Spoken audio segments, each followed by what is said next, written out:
हा बघा इथे बोर्ड आहे, खांदवाडी दत्त मंदिर सातेरी मंदिर. तर ह्या रोडनी सरळ जायचं आहे.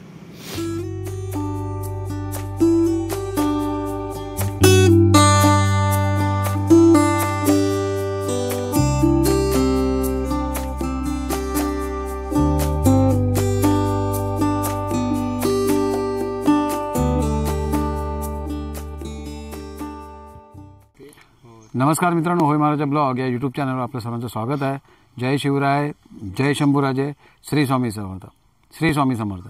तर आज मित्रांनो मी तालुका मालवण, जिल्हा सिंधुदुर्ग इथे असलेलं तळगाव आणि त्या तळगावात असलेलं दत्ताचं स्थान म्हणजे श्री गुरुदेव दत्त आपण जे बोलतो ते दत्ताचं स्थान इतकं जबरदस्त आहे आणि स्वयंभू असल्यामुळे आज इथपर्यंत मी ऑटोमॅटिकली ओढला गेलो. उद्या दत्त जयंती आहे आणि जे राजूभाई आहेत ते कोणाला व्हिडिओ करायला देत नाही मुळात, पण कशी मी परमिशन त्यांची घेतली आहे आणि आज व्हिडिओ बनवतो. आज माझ्यावर गीता आहे आणि ह्या स्थळाला आल्यानंतर इतकं बरं वाटलं आहे ना की तुम्ही सुद्धा आल्यानंतर तुम्हाला सुद्धा वाटेल की खरोखर आपले पैसे किंवा वेळ वाया गेला नाही. ह्या साईडला आला तर नक्की या. अगदी रोडच्या जवळ आहे, म्हणजे तालुका मालवण, जिल्हा सिंधुदुर्ग इथे असलेलं सुकळवाड गाव आणि सुकळवाड गावच्या इकडनं दाबाची वाडी एक लागते, पण त्या दाबाच्या वाडीला न जाता तळगाव सरळ आल्यानंतर तळगाव आहे आणि तळगावच्या अगोदर म्हणजे तळगावमध्येच एक रामेश्वराचं जबरदस्त स्वयंभू देवस्थान आहे, ते सुद्धा एक्सप्लोर केलं आहे. तिकडनं आल्यानंतर सरळ आल्यानंतर हे दत्तांचं स्थान आहे आणि अतिशय जागृत असलेले स्थान तुम्ही नक्की एकदा पाहायला जावं. आणि इथे आल्यानंतर राजूबाईंचं होमस्टे आहे, त्याच्यानंतर इथे खाण्यापिण्याची कशा प्रकारे सोय आहे, निसर्ग काय आहे, बाजूला अतिशय सुंदर नदी आहे, संपूर्ण माहिती तुमच्यापर्यंत पोहोचवतोय. इथे नवस कशा प्रकारे केले जातात किंवा तुमच्या प्रश्नांची उत्तरं कशी काय तुम्हाला मिळतील हा संपूर्ण लेखाजोखा तुमच्यापर्यंत मांडणार आहे. आणि असे माहितीपूर्ण व्हिडिओ मी सतत देत असतो. तुम्हाला जर असे माहितीपूर्ण व्हिडिओ आवडत असतील तर आपल्या होय महाराजा ब्लॉग या यूट्यूब चॅनल नक्की सबस्क्राईब करा, जास्तीत जास्त शेअर करा, लाईक करायला विसरू नका. धन्यवाद. श्री स्वामी समर्थ. तर मित्रांनो, हा जो सरळ रस्ता गेला आहे तो म्हणजे सरळ तळगाव आणि तळगाव म्हणजे सुकळवाड, जो कसाल किंवा कसाल मालवण जो रस्ता आहे त्या रस्त्याने आल्यानंतर सुकळवाड गाव आहे. तिकडनं म्हणजे सुकळवाडीवरनं येताना लेप मारल्यानंतर हा तळगाव आहे, खांदवाडी. आणि हे आमचे राजूबाई आहेत. आणि आज जी संपूर्ण माहिती आपण जी घेतोय, जे समोर दिसतंय ते मठ आहे, पण त्याची पूर्व जो इतिहास आहे तो आज राजूबाईंकडून आपण समजून घेऊया. राजूबाई, काय सांगाल की हा जो मठ आहे ह्याचा काय इतिहास आहे किंवा त्याची माहिती सांगा. नमस्कार. माझं नाव प्रथमेश जयेंद्र दळवी, टोपण नावाने राजू म्हणून ओळखलं जातं. भिकाजी बाजी दळवी उर्फ दाजी ह्यांचं समाधी मंदिर म्हणून इथे काही धार्मिक विधी आमच्या कुटुंबियांतर्फे केल्या जातात. पुण्यतिथी म्हणा किंवा इतर कार्यक्रम केले जातात. तसंच आमच्या कुटुंबियांमधून एक थोर तपस्वी ब्रह्मचारी बाबा होऊन गेले, तर त्यांची आज इथे समाधी आहे, पुतळा आहे. आणि त्या अनुषंगाने आता आम्ही त्याचं मठामध्ये रूपांतर केलेलं आहे. कुटुंबियांमार्फत इथे विविध कार्यक्रम केले जातात, पुण्यतिथीचे उत्सव होतात, धार्मिक विधी होतात. हे जे मठ आता आम्ही संबोधतो ते पूर्वी भिकाजी मंदिर म्हणून संबोधलं जातं. परमपूज्य आमच्या कुटुंबियांचे मुख्य भिकाजी बाजी दळवी उर्फ दाजी म्हणायचे त्यांना गावामध्ये संपूर्ण. तर त्यांच्या पश्चात हे धार्मिक कार्यासाठी भिकाजी मंदिर म्हणून आम्ही स्थापन केलेलं होतं आमच्या कुटुंबियांमार्फत. पुढे कालांतराने आमच्याच कुटुंबातले थोर तपस्वी ब्रह्मचारी बाबा होऊन गेले आणि त्यांच्या पश्चात मग त्यांच्या अनुयायांनी आणि आमच्या कुटुंबियांनी असं मिळून शिष्यांनी वगैरे मिळून त्यांचे पुतळा स्थापन केली. त्याच्यानंतर तिथे विविध धार्मिक विधी आता कार्यक्रम होत असतात आणि त्याचा आता आम्ही मठामध्ये रूपांतर झालेलं आहे. अच्छा. आणि काय अजून त्यांच्या अशा वस्तू तुम्ही जतन करून आहेत आमचे जे आता जसं सांगितलं दाजी, त्यांची त्यावेळेला वापरात असलेली काठी जिचा आज नित्य धार्मिक कार्यक्रमांच्या वेळेला पूजन वगैरे केलं जातं, दिवाबत्ती वगैरे केली जाते. तसेच ब्रह्मचारी बाबांचा पुतळा आहे, त्यांच्या पादुका आहे, खडावा आहे त्यांनी वापरलेल्या, अशा विविध ह्या गोष्टी इथे आहेत. आणि जे तुमचं जे आता जे दत्त महाराजांचं जे स्थान आहे ते नक्की कुठे आहे? इथूनच 1 किलोमीटर अंतरावरती आहे निसर्गरम्य श्री क्षेत्र दत्त मंदिर. आमच्या औदुंबर प्रतिष्ठानातर्फे सगळे तिथे कार्यक्रम वगैरे केले जातात. आपण थोड्याच वेळात आपण तिथेही जाऊया. तर मित्रांनो, बघा हे जो मठ आहे जो यांचे आजोबा पंजोबा जे यांचे जे कुटुंब आहे त्यांचे प्रमुख होते आणि त्या अनुषंगाने इथे मठ बांधलेलं अगोदरचं मंदिर होतं. धार्मिक विधी वगैरे सर्व होतात इथे आणि आज त्यांची भावकी किंवा सगळे तुमचे कुटुंबीय जमलेले आहेत. जरा ओळख करून द्या त्यांची. या हे आहेत आमचे वडील बंधू माधव नारायण दळवी. ओके. त्यानंतर आहेत हे 2 नंबर शशिशेखर विश्वनाथ दळवी. ओके. त्यानंतर 3 नंबर आहेत यशवंत दळवी. 4 नंबर आहेत सत्यविजय तातोबा दळवी आणि 5व्या कुटुंबातले आम्ही आहोत. माझं नाव प्रथमेश दळवी. हे तसेच आमचे दुसऱ्या एका वडील घराण्यातलेच आत्माराम जयवंत दळवी.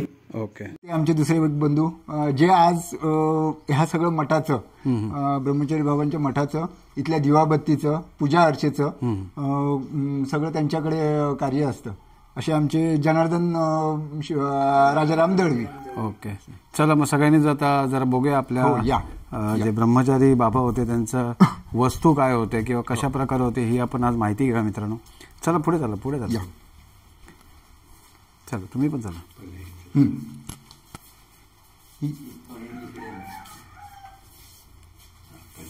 ही आहे परमपूज्य दाजींची काठी, त्यांच्या वापरात असलेली काठी.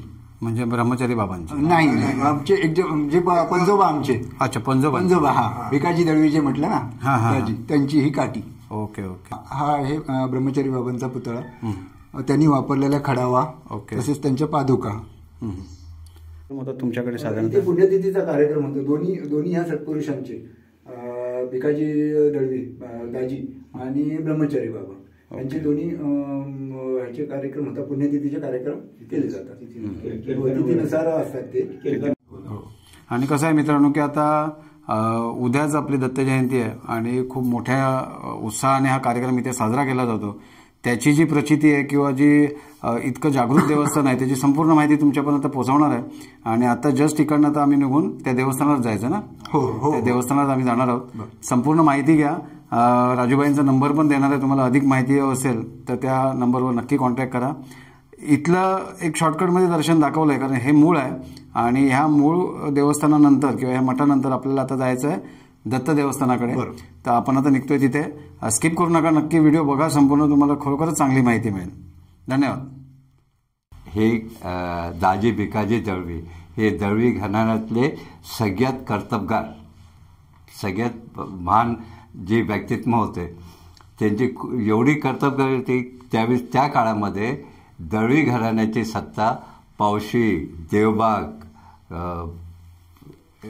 सुकळवाड हे एवढ्या गावांमध्ये दळव्यांची त्यावेळेस सत्ता होती आणि ती सत्ता सांभाळायचं सगळं काम त्याच्यावरती शासन करायचं दाजी गुरु महाराजांचे होते.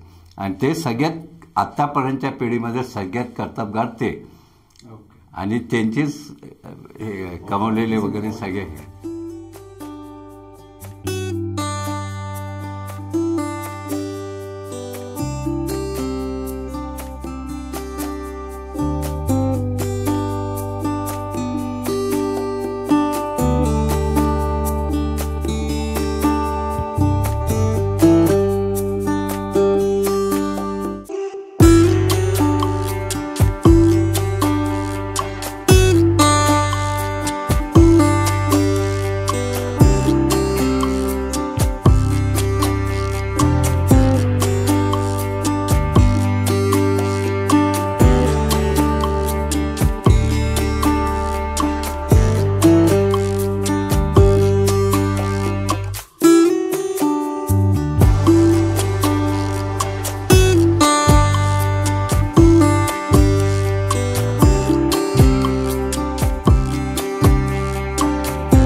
मित्रांनो, आज जे दत्त मंदिर आहे ते या दळवी कुटुंबाची जी संपूर्ण प्रॉपर्टी आहे, बागायत आहे, त्याचा इतिहास जाणून घेऊया. त्यानंतर असलेली बाजूला नदी, कशा प्रकारे होमस्टे किंवा इथे होणारे कार्यक्रम ते सुद्धा जाणून घ्या.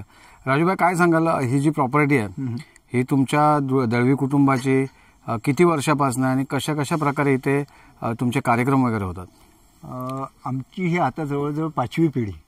आमचे पंजोबा भिकाजी उर्फ दाजी भिकाजी बाजी दळवी ह्यांची ही सगळी पूर्ण प्रॉपर्टी, इथे जे आपण उभे आहोत तिथून ह्या दोन्ही नदीच्या तीराच्या आतमध्ये जेवढी आहे ती सगळी त्यांची एकट्याच पुरुषाची प्रॉपर्टी होती.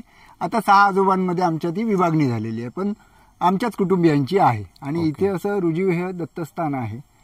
पणजीला स्वप्नामध्ये दृष्टांत झालेला होता ते नव्हतं. तर आता मित्रांनो, जी नदी आहे, म्हणजे तुम्ही जर इथे दत्त मंदिरात आलात, दर्शनासाठी आलात, तर असलेल्या बाजूचा निसर्ग पण तुम्हाला पाहता येईल. त्याशिवाय राजूभाई, तुम्हाला शाळा हवं असेल, नारळ हवं असेल किंवा इथे राहण्याची कशी काय सोय, हे आपण संपूर्ण माहिती घेऊया. आधी प्रथम तर नदी दाखवतो तुम्हाला. अगदी बाजूला नदी आहे, म्हणजे तुमची मुलं किंवा तुम्ही आलात फॅमिलीसकट तर तुम्हाला एन्जॉय सुद्धा करता येईल आणि दत्त दर्शन पण होईल. काय राजूभाई? हो, नक्की. चला मग बघूया आपण ती नदी जरा. या सगळे झालं.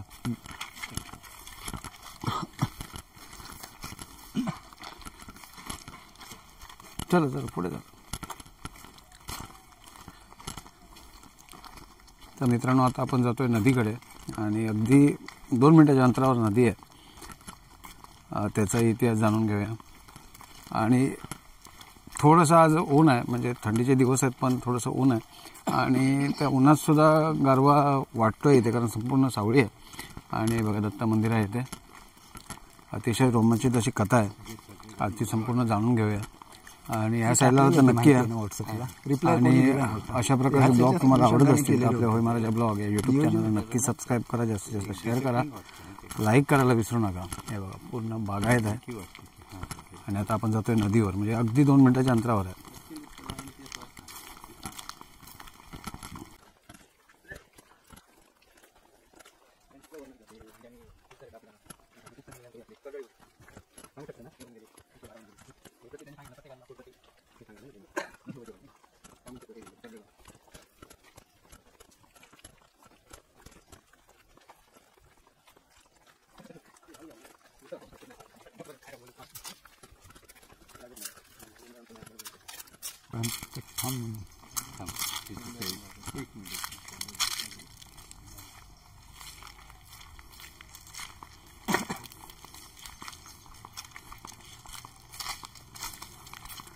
हे बघा मित्रांनो, अथांग अशी मित्रांनो नदी आहे.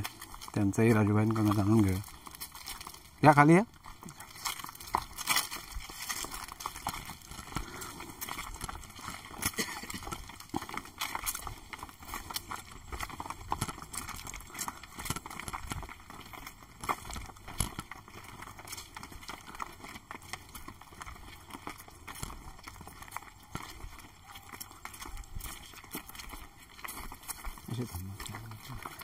अगदी पाठी जाऊ नका, पडाबिडा.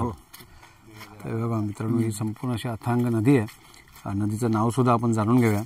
आज या सगळ्या दळवी कुटुंबाचा मी आभार मानतोय, कारण वेळात वेळ देऊन आज चांगलं भर उन्हात आम्ही आज व्हिडिओ शूट करतोय. तर राजूभाई, ही जी नदी आहे तुमच्या बॅक साईडला, ह्याचा काय इतिहास किंवा या नदीचं नाव काय? हे ज्यात आपण उभे आहोत हा आमचा गंगा घाट. आणि आपल्या मागच्या बाजूला जी आहे ही विस्तीर्ण अशी शिवापूरला उगम झालेली, कुडाळ तालुक्यामध्ये शिवापूरला उगम झालेली कर्ली नदी आहे, जी खाली वाहत जाऊन देवबागला संगमाला अरबी समुद्राला मिळते. आणि इथे जे समजा पर्यटक येतील किंवा भक्तगण जे येतील त्यांना इथे स्विमिंगची किंवा बोटिंगची अशी काय सुविधा आहे ना? इथे आपल्याकडे येणाऱ्या भाविक भक्तांना काही धार्मिक पर्वाच्या वेळेला जर विधिवत स्नान वगैरे करायचं असेल तर इथे ह्या गंगा घाटावरती डेंजरस असं इथे नाही, रिस्की काय आहे, खोल आहे, परंतु खालीपर्यंत ह्या घाटाच्या पायऱ्या असल्यामुळे व्यवस्थित रित्या स्नान वगैरे तुमची काही माणसं असतात त्यावेळेला हेल्प करायला की? हो, असतो ना. कोणाचे काय प्रॉब्लेम झाले किंवा जे शेवटी पाण्याचा विषय. होय होय होय. त्याची काळजी घेऊनच आम्ही येणाऱ्या भक्तगणांना किंवा पर्यटक जे कोण येतील, भाविक भक्त येतील, त्यांना आम्ही तशी काळजी घेऊनच खाली उतरवायचं बघतो, नाही तर पाठवत नाही त्यांना. ओके. आणि गणपतीच्या सणाला वगैरे विसर्जन? गणेश विसर्जन होतं पूर्ण वाडीतलं, आमच्याकडे इथे गणेश विसर्जन होतं, केलं जातं. हो हो. अच्छा. आपण दादांचा होमस्टे सुद्धा बघूया. ही बघा नदी संपूर्ण, म्हणजे तुम्ही इथे आल्यानंतर एन्जॉय पण होईल तुमचा आणि त्याशिवाय दत्त दर्शन सुद्धा होईल. नक्कीच. जो आपण उल्लेख केला कर्ली नदीचा, ही अशी आहे की हे जे आमचं आहे दत्तस्थान, रुजीव दत्तस्थान, आणि दक्षिणेला वाहत जाणारी दक्षिणमुखी नदी, असं एकमेव हे रुजीव स्थान आहे जे नृसिंहवाडीच्या नंतर आपल्याकडे कोकणामध्ये समजलं जातं असं. अच्छा. फक्त त्याची प्रसिद्धी पासून अलिप्त तुम्ही लांब राहिलेला. आज मी म्हणूनच आभार मानतोय की दादाने आधी व्हिडिओ करायला दिला मला, कारण बरेच जण इथे येऊन गेलेत पण त्यांनी व्हिडिओ करायला दिलं नव्हतं, संमतीच दिली नव्हती. आज परवानगी घेऊन व्हिडिओ करतोय, संपूर्ण माहिती देण्याचा प्रयत्न करतोय. आज दत्त मंदिराचा इतिहास किंवा इथे काय काय तुम्हाला फॅसिलिटी मिळतील याची संपूर्ण माहिती तुमच्यापर्यंत पोहोचवतोय. चला दादा, मग आपण जाऊया मंदिराकडे. निश्चित, चला या.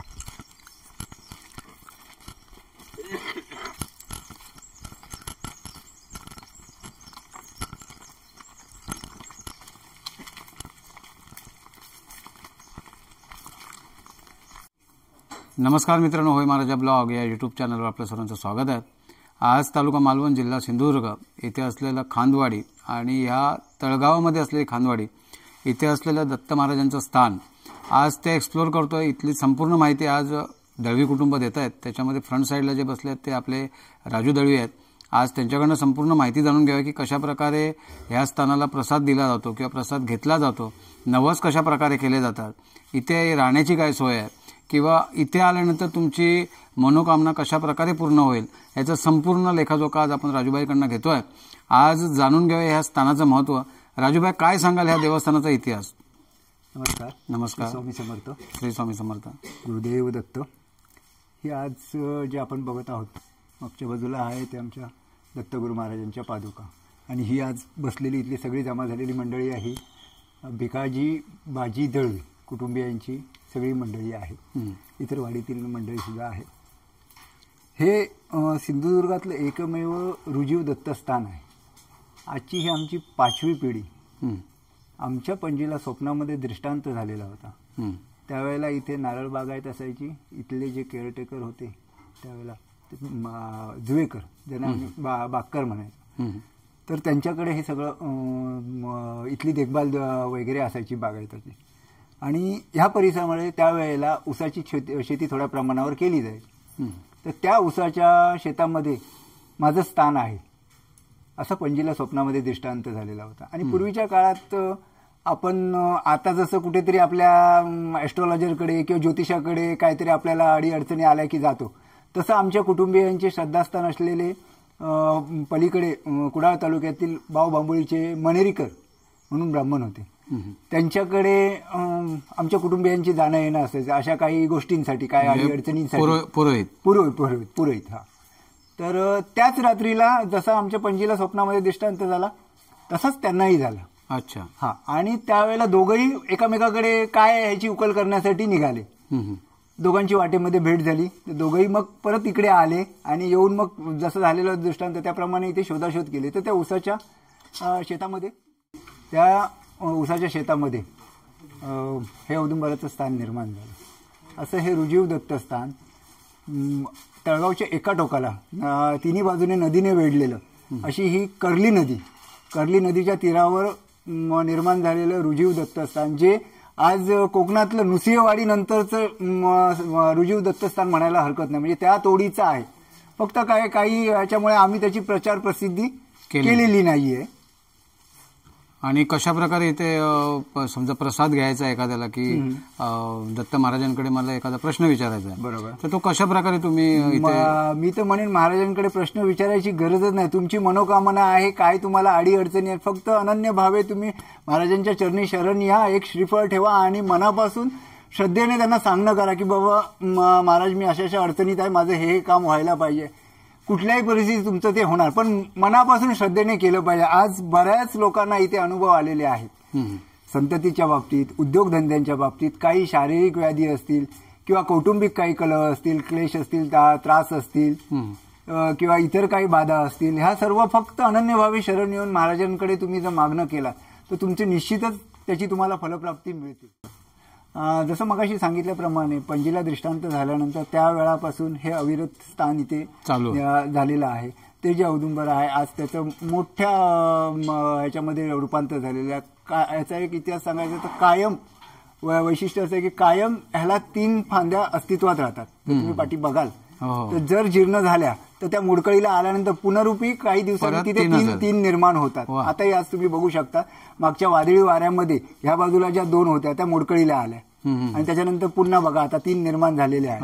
हे एक वैशिष्ट्य आहे इथलं. तर मित्रांनो दाखवतोय स्क्रीनला आहे बघा, कम्प्लीट 3च त्याला फांद्या आहेत आणि जो राजूबाई इतिहास सांगतायत अगदी घेण्यासारखा आहे आणि इथे आल्याशिवाय तुम्हाला तो अनुभव येणार नाही. आणि राजूभाई तुमचे जे मुंबईकर आहेत किंवा जे आता जसं उद्या दत्त जयंती आहे तर ती कशा प्रकारे तुम्ही साजरी करता किंवा मुंबईकर किती संख्येने तुमच्याकडे किंवा असलेले पंचक्रोशीतनं किती भक्तगण इथे हजेरी लावतात? बरं, हा जो आमचा कार्यक्रम आहे तो अविरत पूर्वंपार आता चालत आलेला. आमची जवळजवळ ही आता 5वी पिढी.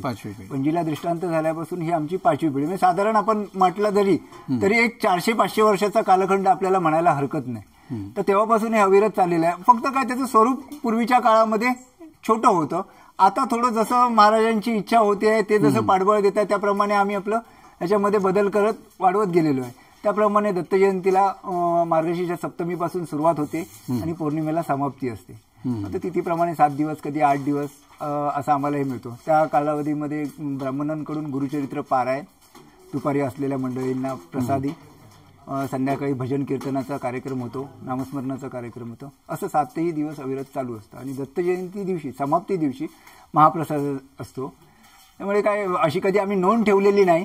असंख्य भाविक पंचक्रोशीतून म्हणा इतर सुद्धा परराज्यातून सुद्धा काही येणारे आहेत. गोवा बिवापासून सुद्धा ज्या लोकांना इथे येऊन प्रचिती आलेली आहे ते आपण स्वतः येतात, आपले नवस असतात ते फेडायला येतात. नवीन कोणतरी त्यांची मित्रमंडळींना सोबत घेऊन येतात. बाबा चल माझा नवस तिथे पूर्ण झालेला, चल तुला आज मी एक स्थान असं दाखवतो जिथे तुझ्या सगळ्या मनोकामना पूर्ण होतील.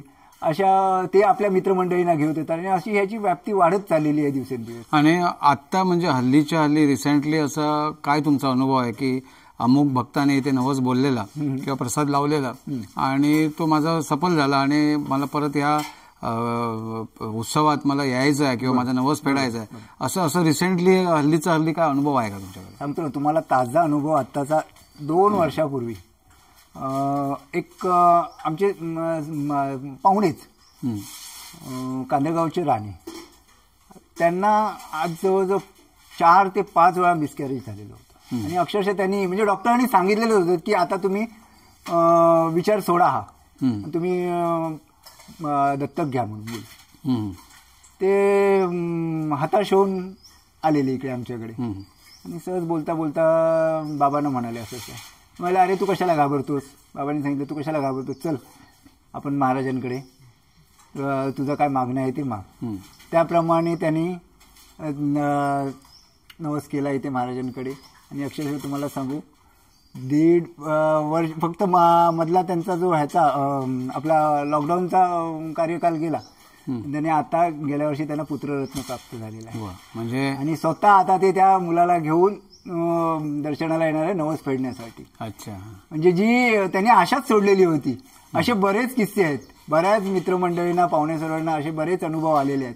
तर उद्या तुम्ही बघालच किती नवीन नवस केले जातात. नवीन नवस जुने झालेले पूर्ण झालेले लोक नवस फेडत असतात. अच्छा, इथे जो महाप्रसाद होतो तो साधारणतः त्याचा कालावधी काय असतो किंवा अन्नछत्रासाठी किती असे भक्तगण आहेत की जे तुम्हाला अन्नछत्रासाठी मदत करतात? हा ओघ तर चालूच असतो. अन्नदानासाठी लोकांचा ओघ चालूच असतो. साधारण आमचा एक 1:30 वाजता वगैरे महाप्रसादाला सुरुवात होते. 1:30 ते मग जशी मंडळी येत असतील त्याप्रमाणे चालू असतं. दत्त जयंतीचा जो महाप्रसाद होतो साधारण 3-3:30 पर्यंत लोक जशी भाविक येत असतील त्याप्रमाणे नित्य चालू असतं. सुप्रसिद्ध लेखक आणि दत्तभक्त प्राध्यापक क्षितिज पाटुकले योगायोगाने त्यांचं माझ्याकडे येणं झालं. काही कारणाने कोणीतरी त्यांना माझं नाव सुचवलं, माझ्याकडे येणं झालं आणि आल्यानंतर त्यांनी काही आमच्या गोष्टी अशाच चर्चेत आल्या आणि अक्षरशः ते इथे येऊन एवढे भावूक झाले की त्यांना जायचं होतं. अर्जंट मीटिंग होती त्यांची. म्हणाले नाही मला कुठेच जाता येणार नाही, मला लगेच निघायचं, फक्त मला ह्या स्थानाबद्दल गावाबद्दल माहिती झाली, तळगावबद्दल, म्हणून मी आलेलो. माझी धावती भेट होती, मी पुन्हा वेळ काढून आणि येईल. तर मग त्यांना मी पण आग्रह केला, म्हटलं जरा फक्त ह्या स्थानाला तुम्ही पाय लावून जा, एवढं तुम्ही सगळं केलेलं आज कर्दळीवन जे पुस्तक स्वामींचा जो तुम्ही सगळा इतिहास लोकांसमोर मांडलेला आहे, तर तुमचे पाय आमच्या म्हटलं स्थानाला लागावे म्हणून त्यांना गेलो. आणि इथे आल्यानंतर त्यांना जे काय प्रचिती झाली ते म्हणाले, नाही मी आता माझी सगळी कामं इथून रद्द करतोय, मला आजचा दिवस पूर्ण इथे महाराजांच्या सानिध्यात काढायचा आहे. आणि त्याप्रमाणे ती पूर्ण एक दिवस राहिले आणि पुढचं काही गोष्टींचं त्यांनी नियोजन केलेलं आहे. टप्प्याटप्प्याने तेही स्वतः ह्याच्यामध्ये आमच्या मंडळाच्या ह्याच्यामध्ये उतरून त्यांनाही ह्याची प्रचार प्रसिद्धी म्हणा किंवा ह्याची व्याप्ती वाढवण्याचा त्यांचाही विचार आहे. अच्छा, जे राजूभाई जे भक्तगण आहेत आणि ज्यांना इथपर्यंत यायचं आहे महाराजांच्या दर्शनासाठी, तर त्यांची राहण्याची वगैरे कशी काय सोय आहे इथे? इथे माझ्याकडे नेचर प्लस ॲग्रो टुरिझम म्हणून माझं छोटंसं होमस्टे आहे, 4 रूमचं साध्या पद्धतीचं तुमच्या सगळ्या प्राथमिक गरजा भागणारं असं होमस्टे आहे. आम्हीच कुटुंबीय हे सगळं चालवतो. राहण्याची येणाऱ्या भाविक भक्तांसाठी राहण्याची वगैरे व्यवस्था आमच्याकडे केली जाते. अच्छा, त्यांचं जेवण वगैरे सगळ्यापासून. अच्छा, वायफायची वगैरे सुविधा आहे का? कारण बरेच लोक असे असतात की ते घरूनच काम करतात, मग ते काय बोलणार की इतके लांब आल्यानंतर आम्हाला वायफायची सुविधा नाही किंवा इंटरनेट चालत नाही, तर मग आमचं काम स्टॉप होतं. म्हणजे आम्हाला दोन्ही हवं आहे, काम सुद्धा करायचं आणि दत्त महाराजांचं दर्शन पण हवं आहे. तर त्याच्यावर तुमच्याकडे काय पर्याय आहे? नाही, सध्या तरी आमच्याकडे इथे BSNL आणि जिओचं चांगल्या प्रकारे नेटवर्क आहे, त्याच्यामुळे तशी आवश्यकता लागत नाही. पण भविष्यात विचार आहे ती घेण्याचा.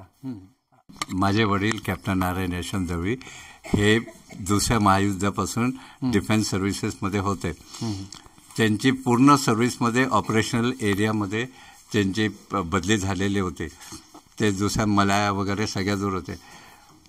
भारतामध्ये आल्यानंतर त्यांची जास्तीत जास्त सर्व्हिस नागालँड, मिझोराम, आसाममध्ये ह्या ठिकाणी त्या काळामध्ये खूप सारे हॉस्टाईल अटॅक व्हायचे, लोकांचे खूप दगाफटका व्हायचा. या पूर्ण सर्व्हिसमध्ये त्यांना कधीच दगाफटका झाला नाही.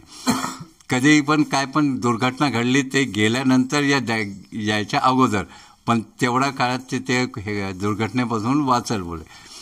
गोवा विलिंग होताना, गोवा ऑपरेशनच्या वेळी त्यांची फार इच्छा होती की दत्त जयंतीला आपण दत्ताच्या स्थानी डोकं टेकून आशीर्वाद घ्यायचा.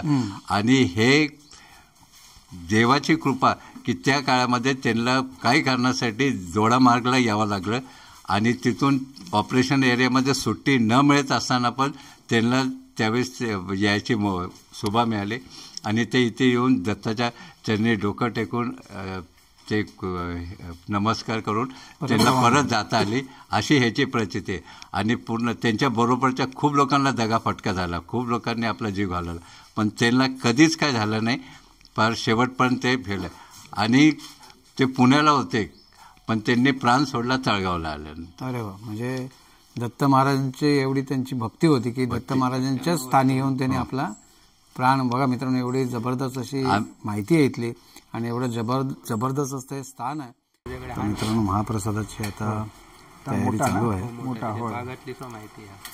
काका शिरा बनवताय का? भाजी. ओके, काका भाजी बनवताय.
तर मित्रांनो, आपल्या समोर जे उभे आहेत ते आनंद सावंत आहेत आणि गाव मसुरा म्हणजे तालुका मालवण जिल्हा सिंधुदुर्ग इकडनं आलेले आहेत. आज त्यांच्याकडनं जाणून घेऊया आपण की या मठात म्हणजे दत्तगुरूंच्या स्थानाला आज जे दत्त जयंती आहे त्या उत्सवासाठी ते का आले आहेत आणि त्या मागचं धोरण काय किंवा त्यांची इच्छा ज्या होत्या ते कशा प्रकारे पूर्ण झाल्या आज त्यांच्याकडनं जाणून घ्या.